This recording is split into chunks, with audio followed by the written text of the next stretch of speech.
الحمد لله نحمده ونستعينه ونستغفره ونؤمن به ونتوكل عليه ونعوذ بالله من شرور أنفسنا ومن سيئات أعمالنا من يهده الله فلا مضل له ومن يضلله فلا هادي له ونشهد أن لا إله إلا الله وحده لا شريك له ونشهد أن سيدنا ونبينا ومولانا محمدا عبده ورسوله صلى الله عليه وعلى آله وأصحابه وأزواجه وذرياته ومن تبعه بإحسان إلى يوم الدين. أما بعد فأعوذ بالله من الشيطان الرجيم. بسم الله الرحمن الرحيم. يا أيها الذين آمنوا اتقوا الله حق تقاته ولا تموتن إلا وأنتم مسلمون. وقال النبي صلى الله تعالى عليه وسلم النكاح من سنتي أو كما قال عليه الصلاة والسلام. بزرگان محترم، معزز سامعین کرام، حق تعالیٰ شانوں نے ہمیں ایمان کی ایک بہت زبردست طاقت عطا فرمائی. یہ ایمان اور یقین کی طاقت اللہ تبارک و تعالیٰ کی طرف سے بہت بڑی نعمت ہے، اور اسی پر انسان کے ظاہر و باطن دونوں کے فیصلے ہوتے ہیں.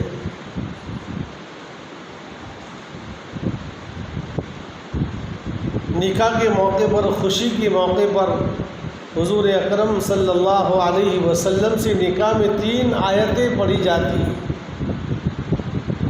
اور تینوں آیتوں میں اللہ تبارک و تعالیٰ سے ڈرنے کا حکم دیا. یہ تو خوشی کا موقع تھا، مسرت کا موقع تھا،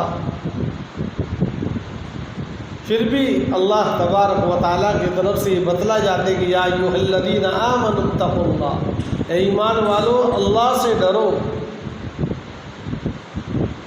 آگے فرمایا حق تقاتی، جیسے اس سے ڈرنے کا حق ہے.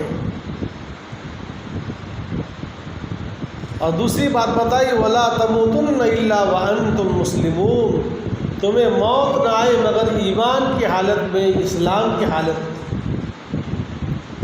اس آیت میں ایمان والوں کو 2 باتوں کا خطاب ہے، ایک اللہ کا ڈر اور دوسرا ایمان کی حالت میں دنیا سے جانا.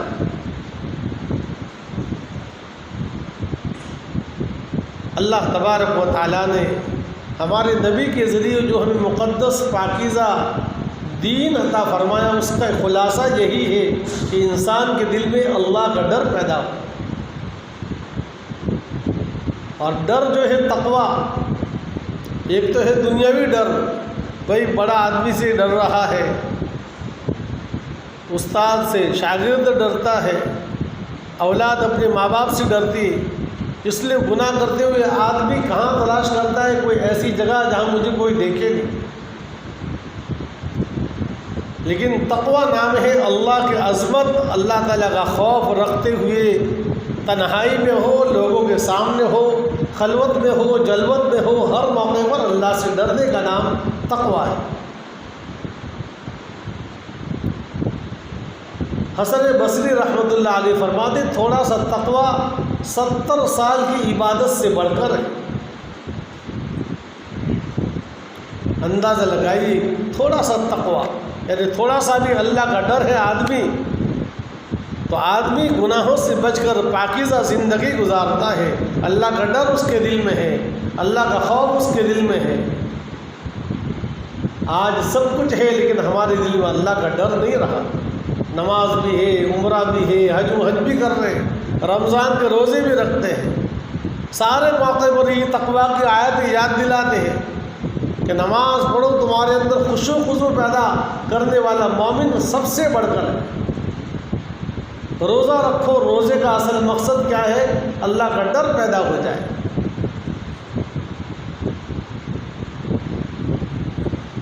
اسی تقویٰ کو پیدا کرنے کے لیے خانقاہوں میں اللہ کے نیک بندوں کے سامنے بیٹھ کر ذکر و تلاوت لگاتار اللہ کے رٹ لگا کر اللہ کا تقویٰ، اللہ کا ڈر پیدا کیا جاتا ہے۔ ایک بزرگ کے متعلق لکھا ہے کہ ان کی خانقاہوں میں بے شمار لوگ ذکر و تلاوت میں مست تھے، ایک زمانے سے کئی سالوں سے بیٹھے ہوئے تھے،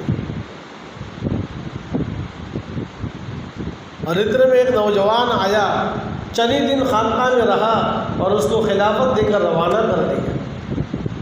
دوسرے پرانے لوگوں نے اعتراض کیا کہ ہم تو بہت برسوں سے ذکر میں لگے ہیں، تلاوت میں لگے ہیں، اور یہ نئے آئے اور تھوڑے ہی دن میں چلے گئے، اور خلافت کی نعمت سے نوازا۔ لوگوں کا گویا ایک طرح کا یہ اعتراض تھا۔ ان بزرگوں نے ان کو بھی بلایا، جو یہاں تھے ان کو بھی بلایا، اور ہر ایک کے ہاتھ میں ایک مرغ دیا اور چھری بھی دی، اور کہا اس کو کاٹ کر لاؤ، ایسی جگہ کاٹنا جہاں کوئی نہ دیکھتا ہو، کوئی چھپ کر کھا رہا ہے، کوئی تہخانے میں جا کر مرغ کاٹ کر لایا۔ اور جن کو خلافت دی وہ تو روتے ہوئے واپس آئے اور کہا ایسی تو کوئی جگہ ہے ہی نہیں جہاں اللہ نہ دیکھتا ہو۔ یعنی ان کے دل میں اللہ کا استحضار تھا، اللہ کا ڈر تھا، اور لوگ یہ سمجھتے ہیں کہ لوگ نہ دیکھیں۔ لوگوں کا الگ مزاج ہے، اور جس آدمی کے دل میں اللہ کا ڈر ہے وہ لوگوں کے سامنے بھی ڈرتا ہے، تنہائی میں بھی ڈرتا ہے۔ کمرہ بند ہے، اکیلا ہے، اس کے دل میں اللہ کا ڈر ہے، گناہ کرتے ہوئے ڈرے گا۔ اور جس کے دل میں اللہ کا ڈر نہیں ہے، جہاں موقع ملے گا تنہائی ہو جائے گی، پیٹ بھر کر جی بھر کے گناہ کرے گا، جی چاہے فلمیں دیکھے گا، گندی فلمیں بھی دیکھے گا، گندے کام بھی کرے گا۔ اس کے لیے اللہ کا ڈر نہیں، اور جس کے دل میں اللہ کا ڈر ہے اس کے سامنے تنہائی میں بھی اور ایسے، اور اصل مقصد ہی اللہ کا ڈر پیدا ہو جائے۔ اس لیے ہمارے نبی سرکار دو عالم تاجدار مدینہ جناب رسول اللہ صلی اللہ علیہ وسلم نے ہمارے سماج سوسائٹی کی بنیاد ہی تقویٰ پر رکھی۔ ایک متقی پرہیزگار آدمی کے لیے کہ جب وہ آدمی اللہ سے ڈرتا ہے، اپنے گھر میں جاتے ہوئے اپنے بال بچوں کے ساتھ تقویٰ والی صفت اس کے پاس ہوگی، عورتوں پر ظلم کرنے سے بچے گا، اس کے دل میں اللہ کا ڈر ہے، بچوں کے ساتھ سنت کے مطابق اس کو پیار دے گا، بیوی کے ساتھ معاملہ صحیح رکھے گا۔ اور شادی کے موقع پر 3 آیتیں پڑھی جاتی، تینوں میں تقویٰ کا حکم ہے کہ اے لوگوں اس اللہ سے ڈرو جس نے تمہیں پیدا کیا، اے لوگوں اللہ سے ڈرو جیسے ڈرنے کا حق ہے، اے لوگوں اللہ سے ڈرو اور صحیح بات کہو۔ تینوں موقع پر، یہ تو خوشی کا موقع تھا، لیکن شریعت نے مجاز بتایا کہ خوشی میں اپنے حد میں رہنا ہے، منع نہیں کہ آپ خوش رہیے لیکن آپ کی خوشی کی وجہ سے کسی کو تکلیف نہ ہو جائے۔ آپ کی خوشی ہے، عید کا دن ہے، 2 رکعت اور رکعت بڑھا دی کا عیدی کی، عید کے دن کی خوشی میں 2 رکعت اور زیادہ پڑھیے، خوشی کو اپنے حد میں رہ کر ادا کیجیے۔ آپ کی خوشی سے کسی اور کو تکلیف پڑتی ہے، آپ کی عید ہے لیکن اس کے لیے وعید بن جائے گی۔ اس لیے ہر موقع پر ڈرنے کو کہا۔ اگر آدمی کے دل میں تھوڑا بہت بھی ڈر آ جائے گا تو آدمی زندگی بہت اچھی گزارے گی۔ اس لیے ایک مرتبہ 3 صحابہ کرام نے قسم کھائی کہ ہم زندگی میں روزہ رکھیں گے۔ دوسرے نے کہا کہ میں ہمیشہ رات بھر عبادت کروں گا۔ تیسرے نے کہا میں شادی نہیں کروں گا۔ یہ بات حضور کو پہنچی تو حضور نے فرمایا واللہ انی لاخشاکم واتقاکم للہ، کہ لوگوں میں نے تمہاری بات سنی، میں تو تم لوگوں سے زیادہ ڈرنے والا ہوں، اللہ سے زیادہ میں ڈرتا ہوں، نبی سے بڑھ کر کوئی ڈر سکتا ہے؟ لیکن کیا کہا کہ میں شادی بھی کرتا ہوں، رات کو آرام بھی کرتا ہوں، تہجد بھی پڑھتا ہوں، بیویوں کا حق بھی ادا کرتا ہوں۔ اور حضور نے سارے کام کر کے بتلائے۔ حضور کی تو زندگی شادی کی، اور شادی کر کے بتلایا کہ شادی کرنے کے بعد زندگی اس طرح گزار دے گی۔ اس لیے حضور نے ایک معیار بتایا، تم کتنے ہی اچھے ہو، لیکن حضور نے ایک معیار اور پیمانہ بتایا کہ تم کتنے اپنے طور پر اچھے ہوں گے، لیکن تم کو اگر اچھا کا ایک سرٹیفکیٹ چاہیے، خیارکم خیارکم لنسائہم، تم میں سے بہترین آدمی وہ ہے جو اپنے گھر والوں کے ساتھ اچھا ہو۔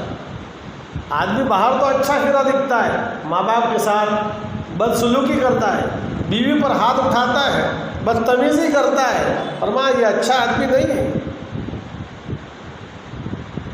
اس لیے فرمایا جس کی بیوی نے کہہ دیا کہ میرا شوہر بہت اچھا، یہ اپنے زمانے کا سب سے بڑا بزرگ ہے۔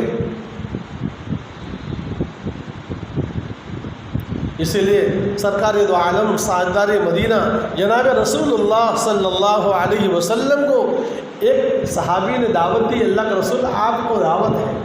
اس زمانے کے لوگ سیدھے سادے تکلف سے خالی تھے، تو حضور نے فرمایا عائشہ کو بھی یعنی فیملی کے ساتھ دعوت ہے؟ انہوں نے کہا نہیں آپ کو ہی صرف دعوت۔ تو حضور نے فرمایا میں بھی نہیں آتا، یہ اپنی بیوی کو ناز اور محبت دینا چاہتے ہیں۔ دوسری مرتبہ، اور اس زمانے کی دعوت ہماری طرح ہی نہیں ہوتی تھی، بس سیدھے سادی دعوت ہوتی تھی، کچھ حلوہ بنا لیا، کھجور و پانی اور کچھ حلوے وغیرہ بن جاتے تھے، یا زیتون کا تیل ہوتا یا کبھی گوشت ہوتا، اس طرح کی دعوتیں ہوتی تھیں۔ دوسری مرتبہ بھی یہی حضور نے فرمایا، وہ صحابی سمجھ گئے کہ حضور فیملی کے ساتھ آنا چاہتے ہیں۔ تیسری مرتبہ انہوں نے کہا اللہ کا رسول آپ کو بھی دعوت ہے، اور ام المؤمنین ہماری ماں حضرت عائشہ ان کو بھی دعوت ہے۔ کتابوں میں لکھا ہے اسی دعوت میں حضور جا رہے ہیں، راستے میں ایک ایسی جگہ سے گزر ہوا جہاں تنہائی کوئی نہیں، تو حضور نے حضرت عائشہ سے کہا ہے عائشہ میں دوڑتا ہوں تم مجھے پکڑو۔ دیکھیے کیا بات کہہ رہے ہیں، ام الانبیاء ہے، امام الانبیاء ہے، کتنے اونچے مقام پر ہے، لیکن بیوی کو ناز دے رہے ہیں، عائشہ میں دوڑ رہا ہوں تم پکڑو۔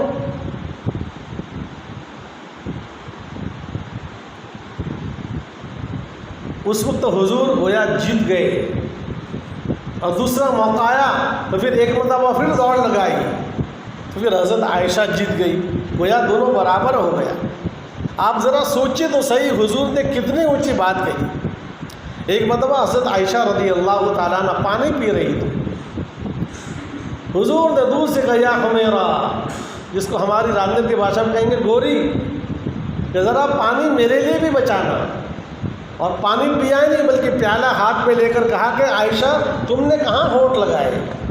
اس جگہ پر حضور نے ہونٹ لگا کر پانی پی کر اتنا زیادہ ناز موقع دیا کہ دیکھو اگر شوہر ہے تو عائشہ جیسا، بیوی ہے تو عائشہ جیسی، اور شوہر ہے تو محمد الرسول اللہ صلی اللہ علیہ وسلم جیسا۔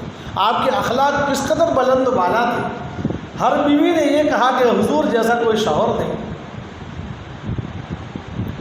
حضور اکرم صلی اللہ علیہ وسلم نے اتنا اونچا مقام، سارے نبیوں کے سردار، اللہ کے بعد اگر کسی کا مقام ہے تو ہمارے نبی کا مقام ہے، لیکن کتنا بڑا ناز کرنے کا موقع دیا۔ یہ ایک دو نہیں، بے شمار واقعات حضور نے جہاں جو بات کہی وہ کر کے دکھایا۔ اور آپ کے اخلاق و کردار کے تو قرآن پورا بڑا ہوا ہے۔ اس لیے حضرت عائشہ رضی اللہ تعالیٰ عنہ سے کسی نے کہا حضور کے اخلاق کیا تھے؟ ام المؤمنین نے فرمایا کہ کیا تم قرآن نہیں پڑھتے؟ کان خلقہ القرآن، پورا قرآن آپ کے اخلاق اور کیریکٹر سے بھرا ہوا ہے، قرآن پڑھیے۔ گویا حضور جہاں جہاں تشریف لے گئے وہاں قرآن نازل ہوا۔ حضور مکہ میں ہے، مکہ میں قرآن نازل ہوا، مدینہ منورہ میں قرآن نازل ہوا۔ حضور جہاں جہاں چلتے گئے، جہاں جہاں آپ کا قیام ہوا، قرآن وہاں نازل ہوگا۔ اور اس بات سے سمجھ میں آتا ہے کہ حضور کے اخلاق اللہ تعالیٰ خود فرماتے ہیں وَإِنَّكَ لَعَلَىٰ خُلُقٍ عَظِيمٍ، ہم نے آپ کو بہت بلند و بالا مقام دے کر آیا۔ اس لیے بیوی صنف نازک ہے، بیوی کا ہم پر حق ہے، ہمارا بھی حق پر ہے۔ آج ہر شخص اپنا حق مانگتا ہے کہ میرا تجھ پر یہ حق ہے، لیکن میرا تجھ کو کیا دینا ہے، یہ بھی ہے، دونوں طرف سے حق ہے کہ شوہر اگر کھاتا ہے تو اس کو بھی کھلانا ہے، وہ پہنتا ہے اس کو بھی پہنانا ہے، اپنی آمدنی کے خرچ کے مطابق درمیانی طور پر اس کو اچھے سے اچھا کپڑا پہنانا۔ لیکن جتنی آمدنی ہے اسی بقدر، اگر کسی کا 20,000 10,000 تنخواہ ہے، وہ کہے گا مجھے تو 10,000 کا جوڑا دو، تو مہینے بھر کی کھانے کی چھٹی ہو جائے گی۔ اعتدال کے ساتھ کہا، اور اس کو خوش رکھنا ہے۔ اور قرآن کریم نے فرمایا کہ عورتوں اور مردوں کو حاکم بنایا۔ حاکم کا مطلب یہ نہیں کہ آستین چڑھانا، اس لیے کہ مرد جو ہے وزیر خارجہ ہے، باہر کے سارے کام وہ نمٹاتا ہے، اور عورت جو ہے گھر میں گھر کی محافظ ہے، اس کے سامان کی، اس کے بچوں کی دیکھ بھال کرتی ہے، اس لیے اس کو چاہیے کہ گھر کا نظام وہ سنبھالتی ہے، یہ باہر کا نظام سنبھالتا ہے۔ اس لیے قرآن کریم نے فرمایا وَمِنْ آیَاتِهِ أَزْوَاجًا لِتَسْكُنُوا إِلَيْهَا، اللہ تعالیٰ کی جہاں آسمان، زمین، چاند، سورج، ستارے نشانیاں ہیں، انہی نشانیوں میں سے ایک نشانی ہے وَمِنْ أَزْوَاجِهِ، یہ شادی ہونا یہ بھی اللہ تعالیٰ کی ایک نشانی ہے۔ کیا نشانی ہے؟ أَزْوَاجًا لِتَسْكُنُوا إِلَيْهَا، کہ اپنی بیویوں کے ذریعے تم سکون حاصل کرتے ہو۔ اگر گھر میں اخلاق، دینی ماحول ہوگا، آپ نے اچھی گھر کا ماحول بنایا ہے، تو آپ گھر میں آئیں گے تو آپ کو سکون ملے گا۔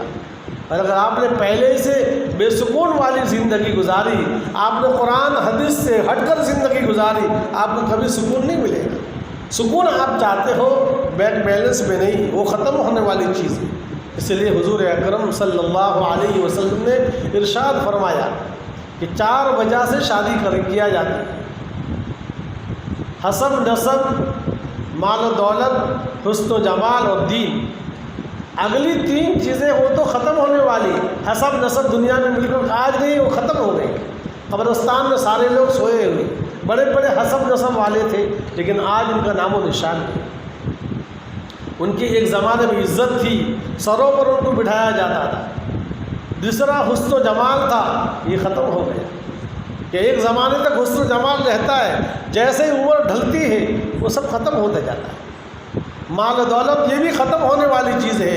حضور نے فرمایا فَاظْفَرْ بِذَاتِ الدِّین، دیندار دیکھ کر آپ نصیب۔ زندگی کو اگر آپ نے اچھی شوہر کی دیندار شوہر منتخب کیا، دیندار بیوی کو منتخب کیا، حضور کہہ رہے تم کامیاب ہو جائے گے، اس لیے کہ تمہاری دینداری گھر کے 4 دیواروں میں، محلے میں، بستی میں، ساری جگہ ہو۔ ایسے ایسے بے شمار واقعات ہیں کہ دینداری نے انسان کی زندگی کو تبدیل کر کے رکھ دیا۔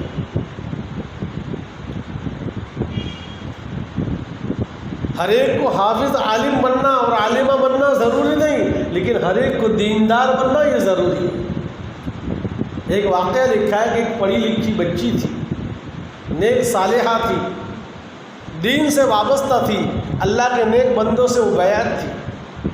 اس کا نکاح کا پیغام ایک جگہ سے آیا، ماں باپ نے طے کر دیا۔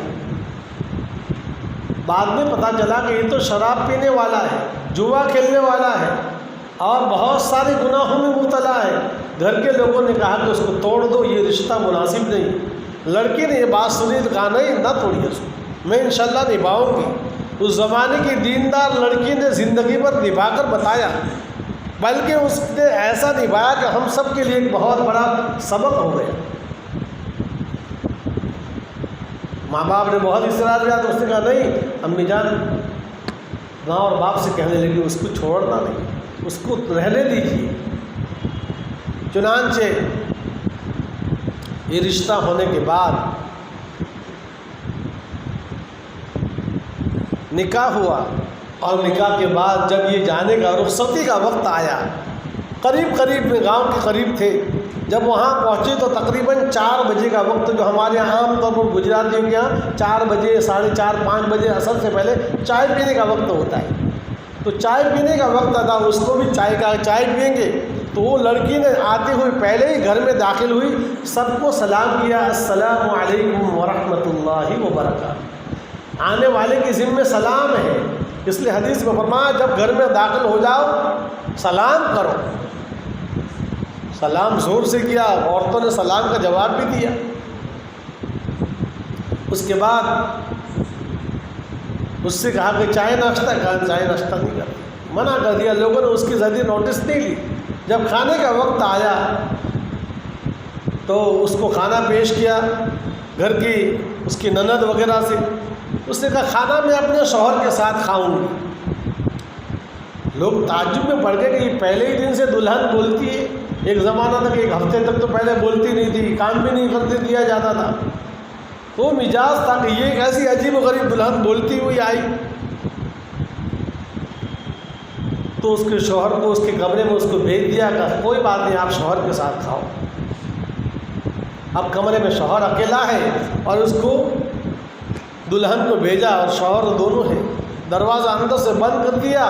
اس لڑکی نے پہلے ہی دن سے اس کو سبق دیا۔ وہ دیندار لڑکی تھی اور لڑکا بے دین تھا۔ دیکھیے کیسے ماحول بنایا جاتا ہے، اس لڑکی نے ہمیں سبق دیا۔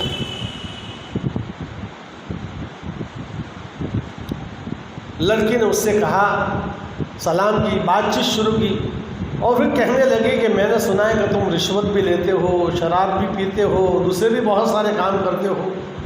اس لڑکے کا تو پسینہ چھڑ گیا، اور پھر لڑکے نے کہا دیکھو میں اپنے گھر سے اپنے پاکٹ میں اپنی ماں کے یہاں سے روٹی کے سوکھے ٹکڑے لائی ہوں، یہی کھاؤں گی میں، یہ آپ کا مرغن غذا بریانی اور مرغ مسلم یہ میں نہیں کھاؤں گی۔ اگر آپ مجھے یہ کھلانا چاہتے ہیں تو سارے گناہوں سے پہلے توبہ کرو۔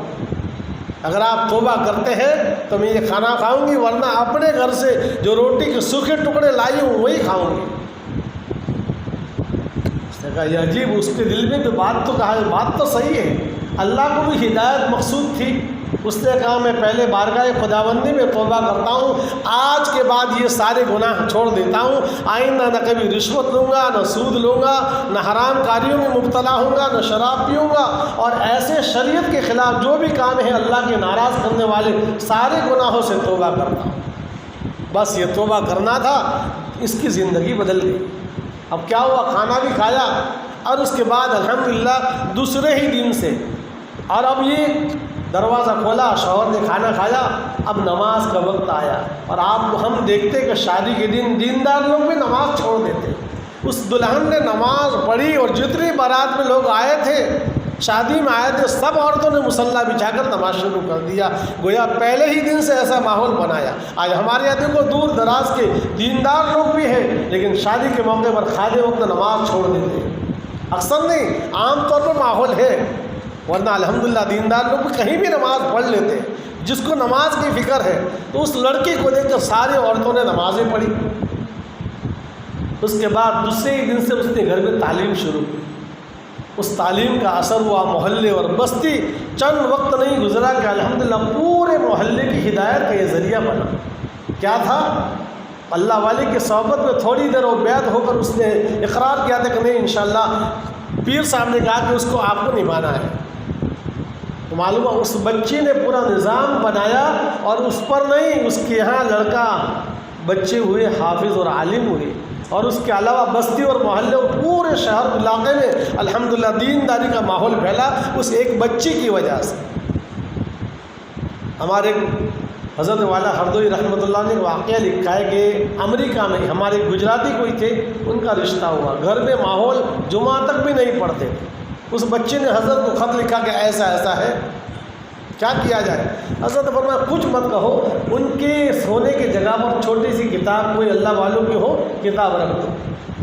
یہ جمعہ تک بھی نہیں پڑھتے تھے، لیکن اس کتاب کا ایسا اثر ہوا الحمدللہ، ایک دن بیمار ہوئے، سروس پر نہیں گئے، گھر میں کوئی نماز نہیں پڑھتا تھا، گندی فلمیں دیکھنا، گناہ کا کام کرنا، یہ سب تھا، لیکن اللہ والوں کی بات بڑی چھوٹی چٹکی ہوتی ہے، بڑا اثر ہوا۔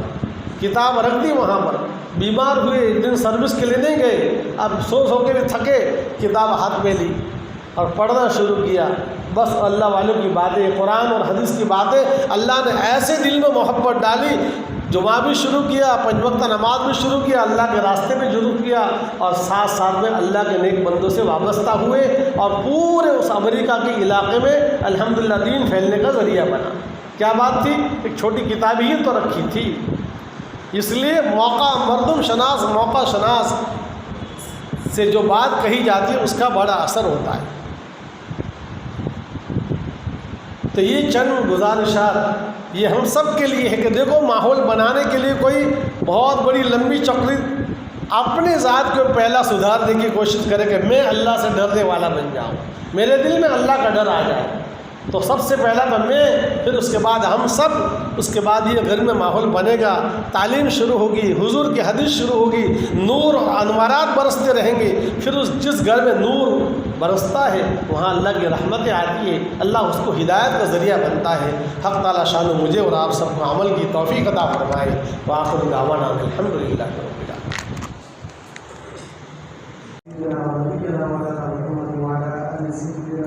ونبينا وعلى محمد وبارك وسلم يا رب لك الحمد كما ينبغي لجلال وجهك وعظيم سلطانك اللهم لا نحصي ثناء عليك انت كما اثنيت على نفسك اللهم يا حي يا قيوم برحمتك نستغيث ربنا اتنا في الدنيا حسنه وفي الاخره حسنه وقنا عذاب النار ربنا هب لنا من ازواجنا وذرياتنا قرة اعين واجعلنا للمتقين اماما ربنا لا تزغ قلوبنا بعد إذ هديتنا وهب لنا من لدنك رحمة إنك أنت الوهاب الہ العالمین ہمارے گناہوں کو معاف فرما، الہ العالمین ہماری خطاؤں سے درگزر فرما، ہمارے سیئات و حسنات سے مقدر فرما، الہ العالمین اس ہونے والے دنوں کے انتہا قبول فرما، دلہا و دلہن کے دونوں خاندانوں میں آپس میں محبت و مدد نصیب فرما، اے اللہ آپس میں اتحاد نصیب فرما، خلق و شان اقتصاد جھگڑے کے فساد اختلافات سے ہماری حفاظت فرما، الہ العالمین اس میں خیر و برکت عطا فرما، الہ اولاد صالحہ کا ذریعہ بنا،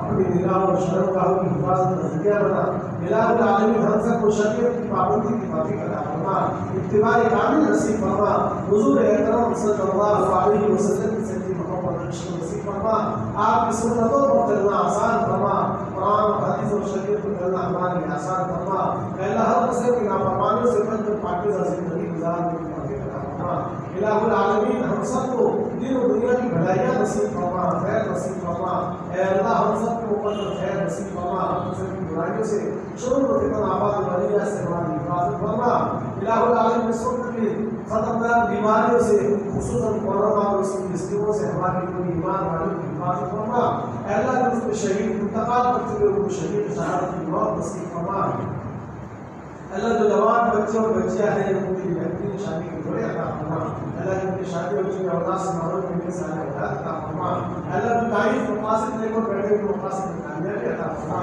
اللہ جن کی اولاد نافرمان کو فرما برباد بنا دے، اے اللہ ہمیں معاشرت کا حسن نصیب فرما، معاملات کا واقعیت نصیب فرما، اے اللہ شریعت مطہرہ کے مطابق زندگی گزارنے کی توفیق عطا فرما، اے اللہ صبح سے لے کر شام تک، شام سے لے کر صبح تک حضور اکرم صلی اللہ علیہ وسلم کی بتلائی سنتوں کو عمل کرنا ہمارے لیے آسان فرما، اے اللہ حضور اکرم صلی اللہ علیہ وسلم سچی محبت و عشق نصیب فرما، اولیاء کرام کے نقش قدم پر چلنا ہمارے لیے آسان فرما، اے اللہ آپس میں محبت مقدس نصیب فرما، اے اللہ ہمارے بھائیوں کو ختم فرما، اے اللہ آپس میں جو پریشانیاں مصیبتیں ہیں اللہ تمام مصیبتوں سے چھٹکارا نصیب فرما، اے اللہ اس وقت کے ہمارے تمام دعاؤں کو اپنے حکم کرنے کے بعد جناب رسول اللہ صلی اللہ علیہ وسلم کے صدقے ہماری ساری دعاؤں کو قبول فرما، ربنا تقبل منا انك انت السميع العليم وتب علينا انك